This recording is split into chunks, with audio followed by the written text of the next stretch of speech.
Hello students, welcome back to my channel. कैसे हो आप सब? उम्मीद करती हूँ बेटा सभी अच्छे होंगे और अपना ख्याल भी रख रहे होंगे। तो बेटा आज की जो हमारी वर्कशीट है वो क्या है? वर्कशीट नंबर 13 है, हिंदी मीडियम के लिए, साइंस सब्जेक्ट की है, 10th क्लास के लिए है और 3 अगस्त की ये वर्कशीट है।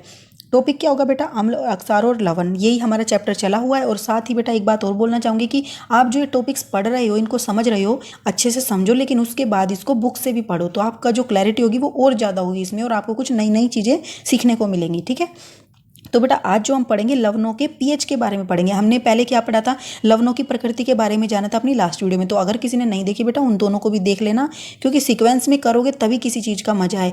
आपको मूवी आप इंटरवल से नहीं देखते, स्टार्टिंग से देखते, क्योंकि वो समझ ही नहीं आएगी। जो मतलब इसका मतलब ये होगा कि जो आप देख रहे हो वो भी वेस्ट ही है आपके लिए। ठीक है, तो कंप्लीट ही देखा करो किसी भी चीज़ को। तो फर्स्ट बेटा हम यहाँ पर जानेंगे पीएच लवणों का। ओके, तो हमने वहाँ पर क्या जाना था कि ये क्या होती है? उदासीनीकरण प्रोसेस थी, जो प्रक्रिया थी वो आपने पढ़ी। उसमें क्या होता है? हम लवण और मतलब कि सॉरी अम्ल और अक्षार के बीच में क्या कराते हैं? प्रक्रिया कराते हैं, प्रोसेस कराते हैं। उसमें हमें क्या मिलता है? लवण मिलते हैं, जल मिलते हैं और ऊष्मा मिलती है। ठीक है, तो वो जो लवण मिलते हैं उनकी जो प्रकृति है वो हमने अपनी लास्ट वीडियो में जानी। आज हम जानेंगे उनका पीएच क्या होगा। तो बेटा जो प्रबल अम्ल था और प्रबल अक्षारक, तो ये प्रबल है, और ये भी याद कर लेना। एग्जाम्पल में पूछे जा सकते कि प्रबल के एग्जाम्पल लिखो, अम्ल के या अक्षारक के एग्जाम्पल लिखो। तो हमें क्या मिलेगा बेटा? दोनों ही प्रबल है, दो स्ट्रॉन्ग के बीच में फाइट कराएंगे तो क्या होगा? दोनों न्यूट्रल कर देंगे, फोर्स जो है बैलेंस हो जाएगा। तो ऐसे ये क्या हो जाएगी? उदासीन लवण हमें प्राप्त होगा। और क्या होंगे वो? NaCl और H2O। ठीक है, उसका पीएच क्या होगा बेटा? पीएच स्केल में जो उदासीन होता है वो कहाँ पर डिनोट किया जाता है? pH 11 उसका 7 होता है। ठीक है, अब प्रबल अम्ल होगा और दुर्बल अक्षारक, तो जो प्रबल होगा बेटा वही जीतेगा। तो उसका मतलब क्या है कि प्रकृति कैसी होगी उसकी? अम्लीय होगी, क्योंकि प्रबल कौन है? अम्ल है। तो HCl के बीच में प्रबल हो गया और NH4OH दुर्बल हो गया। इनके बीच में अभिक्रिया करा के हमें ये रिएक्शन मिलती है। ये तो कन्फर्म है कि बेटा जल मिलेगा। ठीक है, इसको तो भूल जाओ। आपको किस पर ध्यान देना है कि आपको लवण कौन सा मिलता है? ऊपर स्ट्रॉन्ग वाले में NaCl मिला था, अम्लीय वाले में NH4Cl मिला, और अक्षारीय वाले में क्या होगा बेटा? प्रबल अक्षारक है तो यहाँ पे अक्षारीय लवण मिला Na2CO3। ठीक है, अब बेटा इसका पीएच क्या होगा? जो अम्लीय है उसका होता है 7 से नीचे। ठीक है, तो 0 से लेकर 7 तक क्या होगा? पीएच होगा अम्लीय, और पीएच जो 7 से ऊपर होगा वो क्या होगा? अक्षारीय। ओके, तो ये आपको याद रखना है, कंफ्यूज नहीं होना है बिल्कुल भी। अब आगे बात करते हैं बेटा खनिज लवण के बारे में। तो खनिज लवण कौन से होते हैं? तो इसको बेटा इंग्लिश में बोलते हैं रॉक साल्ट। ठीक है, कंफ्यूज मत होना। तो खनिज लवण जो है वो प्राकृतिक रूप में क्रिस्टलीय नमक को सेंधा नमक कहते हैं, और इसको सेंधा नमक के नाम से भी जाना जाता है। ठीक है, जो आप अपने फास्ट वगैरह में भी यूज करते हो। प्राकृतिक रूप से जो क्रिस्टल हम फॉर्म कराते हैं बेटा, समुद्री नमक हम बनाते हैं, तो वो क्या होता है? जो क्रिस्टल फॉर्म में ओरिजिनल होता है, उसके बाद तो हम काफ़ी प्रोसेस से निकालते हैं, आयोडाइज करते हैं सोल्ट को। तो उससे पहले जो प्राकृतिक फॉर्म में होता है उसी को बोलते हैं सेंधा नमक या फिर खनिज लवण। ठीक है, अब साधारण नमक से प्राप्त रसायन, जो साधारण नमक कौन सा होता है बेटा? Common salt. ठीक है, ये रॉक सॉल्ट होता है, सेंधा नमक खनिज लवण होता है, और ये साधारण नमक क्या होता है? NaCl, जो हम अपने घरों में भी यूज करते हैं। ठीक है, तो ये काफ़ी सारे इनको याद रखना है। रॉक सॉल्ट कौन सा होता है, कॉमन सॉल्ट कौन सा होता है। साधारण नमक को ही कॉमन सॉल्ट बोला जाता है, रॉक सॉल्ट को ही बोला जाता है सेंधा नमक और खनिज लवण। ठीक है, अब साधारण नमक से हमें कौन कौन से रसायन प्राप्त होते हैं, मतलब कि इस लवण की सहायता से हम कौन कौन से उत्पाद बना सकते हैं, कह सकते हो आप। ठीक है, रसायन बना सकते हैं। तो फर्स्ट क्या है? Sodium hydroxide. इनकी बेटा ये नाम भी और फॉर्मूले भी अच्छे से याद कर लेना, ये क्वेश्चन पूछे जाते हैं और इनके यूजेस भी पूछे जाते हैं। नेक्स्ट है बेटा विरंजक चूर्ण, यानी कि ब्लीचिंग पाउडर CaOCl2। और कौन सा प्राप्त होता है बेटा NaCl की सहायता से? Baking soda NaHCO3। ओके, और धोने का सोडा, ठीक है, वॉशिंग सोडा हो गया जो Na2CO3 10H2O।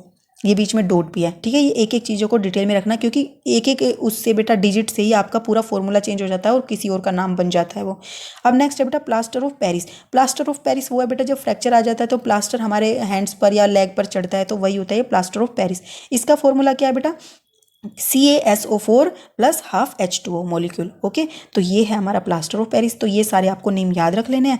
अब हम बात करेंगे बेटा मेन जो है सोडियम हाइड्रोक्साइड NaOH, मतलब कि जो NaCl से बना था वो किस तरीके से बना था और उस प्रक्रिया को क्या बोलते हैं। ठीक है, तो उस प्रक्रिया को बोलते हैं बेटा क्लोर अक्षार प्रक्रिया। और वो क्यों बोला जाता है इसके बारे में पढ़ते हैं। सोडियम क्लोराइड के जलीय विलयन, ठीक है, तो जो सोडियम क्लोराइड था कॉमन सॉल्ट था, उसका जलीय विलयन यानी कि उसको हमने जल में घोला, उसके जलीय विलयन से, और उसको क्या बोलेंगे बेटा? जलीय विलयन को लवण जल बोलेंगे। ओके, में जब विद्युत को प्रवाहित किया जाता है तब यह वियोजित होकर यानी कि बेटा टूट कर डिकम्पोज होकर सोडियम हाइड्रोक्साइड उत्पन्न करता है। ठीक है, तो ये क्या देता है बेटा? सोडियम हाइड्रोक्साइड NaOH देता है, इसी को बोलते हैं सोडियम हाइड्रोक्साइड। तो किसने दिया सोडियम हाइड्रोक्साइड बेटा? सोडियम क्लोराइड NaCl को जब हमने जल में घोला या जलीय विलयन से, जिसको हम क्या बोलते हैं लवण जल, उसमें से अगर हम विद्युत को प्रवाहित करते हैं तो वो डिकम्पोज होकर वियोजित होकर सोडियम हाइड्रोक्साइड देता है और साथ ही में बेटा क्या देता है, क्लोरीन भी देता है और H2 भी।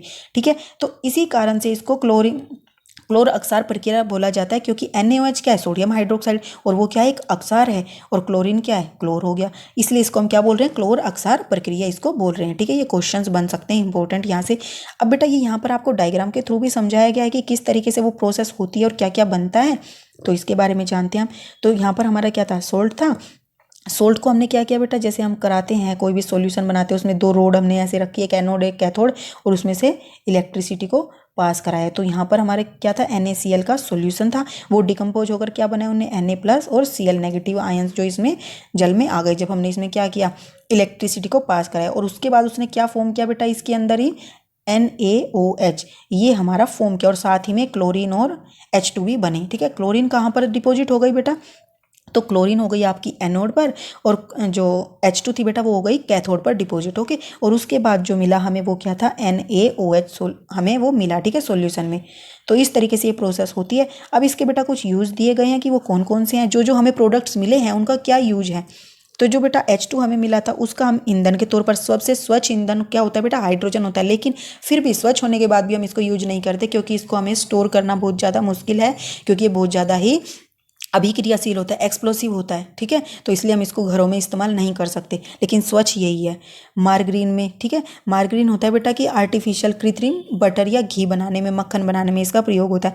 खाद के लिए भी इसका यूज होता है बेटा, अमोनिया में भी मतलब कि अमोनिया वगैरह खाद में जो होती है वहाँ पर इसका यूज होता है। अब बेटा क्लोरीन का सब जानते हैं, एक दो तो एग्जाम्पल, जैसे कि जल की स्वच्छता, क्लोरिफिकेशन कराते हैं, स्विमिंग पूल में भी हम इसको डालते हैं उसको स्वच्छ करने के लिए। PVC बेटा जो पाइप वगैरह बनते हैं आपके, पॉलीविनाइल क्लोराइड होता है जो, उसमें भी क्लोरीन की हेल्प ली जाती है। रोगाणुनाशक होते हैं जो बेटा, उनमें भी इसका यूज होता है। क्लोरोफ्लोरोकार्बन में भी बनाने में भी इसका यूज होता है। ठीक है, और कीटनाशक जो होते हैं उनको भी, कीड़े मारने की दवाइयाँ बोल सकते हो, उनमें भी इसका प्रयोग होता है। ओके, अब जो लास्ट हमें मिला था NaOH, उसका प्रयोग कहाँ होता है बेटा, धातुओं से ग्रीस हटाने के लिए, जो धातुओं पे जंग वगैरह कह सकते हो या ग्रीस लग जाती है उसको हटाने के लिए भी इसका प्रयोग होता है। ठीक है, अब साबुन तथा अपमार्जक के रूप में इसका प्रयोग होता है बेटा। आपने जाना होगा कि डिटर्जेंट जो होते हैं वो क्या होते हैं, अक्षारीय प्रकृति के होते हैं, और इसलिए उनका क्या होता है, सफाई में प्रयोग होता है। और ये भी क्या एक अक्षार है, तो इसका भी क्या होगा, सफाई वगैरह में उपयोग होगा। कागज बनाने के लिए भी इसका उपयोग होता है। कृत्रिम फाइबर, जो कृत्रिम फाइबर बेटा आपने पढ़ा होगा, अभी आपने पढ़े थे सिंथेटिक फाइबर और प्लास्टिक के बारे में, 7th-8th क्लास में पढ़ा होगा आपने। ठीक है, तो वहीं ये जो बनते हैं सिंथेटिक फाइबर, वो इसकी हेल्प से बनते हैं, NaOH की। ओके, अब बेटा अब हमने पढ़ा H2Cl2 NaOH के बारे में। अब अगर हम H2 और Cl2 की आपस में क्या करा दें, प्रक्रिया अभिक्रिया करा दे, तो हमें क्या मिलेगा, हाइड्रोक्लोरिक अम्ल। ये हमें कहाँ पाया जाता है, ये बेटा हमारे शरीर में भी पाया जाता है, कहाँ पर, स्टमक में। और क्या काम होता है वहाँ पर, ये बैक्टीरिया को किल करता है, जीवाणुओं को मारने के काम आता है, जो हमारे खाने के थ्रू हमारे शरीर में प्रवेश कर जाते हैं। और बेटा ये इस्पात की सफाई करने में भी, यानी कि लोहे की सफाई में, अमोनियम क्लोराइड बनाने में, ठीक है, और औषधियाँ बनाने में भी इसका प्रयोग होता है। सौंदर्य प्रसाधन, ठीक है, जो हमारे बेटा कॉस्मेटिक प्रोडक्ट्स होते हैं उसको बनाने में भी इसका प्रयोग होता है। अब ये बेटा अगर हम क्या करें, क्लोरीन की और NaOH की प्रक्रिया करा दें, तो हमें क्या मिलेगा, विरंजक चूर्ण मिलेगा। वो क्या है, घरेलू विरंजक, यानी कि ब्लीचिंग पाउडर, जो सफाई वगैरह में, या एक तरीके से कहते हो कि कलर, किसी भी चीज़ का कलर चेंज करने में जो यूज होते हैं वो होते हैं ब्लीचिंग। तो घरेलू विरंजक के रूप में यूज होता है। वस्त्र विरंजक यानी कि डाई वगैरह के रूप में भी इसका प्रयोग होता है। तो आपको ये सारे मतलब कि याद करने हैं, ये पूछे जा सकते हैं, और ये पूरी प्रक्रिया भी, ठीक है, कि एनोड पर क्या होता है डिपॉजिट, कैथोड पर क्या होता है, और जो क्या नाम है इसकी जो रिएक्शन थी वो भी आपको याद रखनी है कि NaCl को हमने जल में मिलाया तो ये क्या बन गया, ब्राइन सॉल्यूशन या फिर लवण जल का solution, aqueous solution of NaCl, जिसको हम बोलते हैं लवण जल। ठीक है, और हमें क्या देगा, NaOH Cl2 H2, एनोड पर Cl2, कैथोड पर H2, और कैथोड पर ही क्या होगा, NaOH का विलयन बनता है। इसके यूज हम पढ़ ही चुके हैं बेटा, एक एक डिटेल में, ये सारे वही हैं जो हमने वहाँ पर पढ़े थे। अब बेटा कुछ क्वेश्चंस कर लेते हैं इसके। तो जो क्वेश्चंस है, सबसे पहला क्या है, क्लोर अक्षार प्रक्रिया क्या, हमने अभी पढ़ा था कि NaCl को क्या करते हैं, हम जलीय विलयन बनाते हैं और उसमें से इलेक्ट्रिसिटी पास कराते हैं, तो हमें क्या मिलते हैं, NaOH मिलता है और इसी प्रक्रिया को क्या बोलते हैं, क्लोर अक्षार प्रक्रिया बोलते हैं। लेकिन इसको क्यों बोला जाता है क्लोर अक्षार प्रक्रिया, तो इसको इसलिए बोला जाता है क्योंकि इसमें हमें क्लोरीन मिलती है और साथ में एक अक्षार मिलता है जिसका नाम क्या है, NaOH। ठीक है, वहां से आप पूरी डिटेल लिख लोगे। लवण जल क्या होता है बेटा, लवण जल होता है जब हम साधारण नमक को जल में घोलते हैं तो उस जलीय विलयन को हम लवण जल बोलते हैं। ठीक है, क्लोर अक्षार प्रक्रिया में एनोड पर कौन सी गैस मुक्त होती है, तो बेटा क्लोर अक्षार प्रक्रिया में एनोड पर क्लोरीन गैस मुक्त होती है। ठीक है, और उसके कोई दो उदाहरण तो हमने अभी ऊपर प्रयोग पढ़े थे, कहाँ कहाँ पर होता है, क्लोरिफिकेशन में, स्विमिंग पूल में, एक्सेट्रा में आप लिख सकते हो। साबुन और कागज बनाने के उपयोग में होने वाले रसायन का नाम बताइए, तो साबुन और कागज और कृत्रिम वस्त्र बनाने मतलब रेशे बनाने में किसका प्रयोग होता था बेटा, NaOH का। ठीक है, और इसका रासायनिक सूत्र भी NaOH है, सोडियम हाइड्रोक्साइड इसका फॉर्मूला है। ठीक है, अब H2 गैस और हाइड्रोक्लोरिक अम्ल के कोई दो उपयोग लिखे, तो बेटा ये भी डिटेल में यहाँ पर लिखा हुआ है, आप यहाँ से देख के कोई भी लिख सकते हो जो आपको आसानी से याद रहे, वो आपको यहाँ पर लिख देने। तो ये बेटा बहुत ही आसान थी आज की आपकी वर्कशीट, लेकिन समझ में अच्छे से तब आएगी जब आप पीछे का भी देखोगे और कॉन्टिन्यूटी में रखोगे और साथ ही अपनी बुक से भी इसको पढ़ो 10th क्लास में बेटा। तो अगर आप जितना ज़्यादा पढ़ोगे आपके लिए उतना ही अच्छा रहेगा।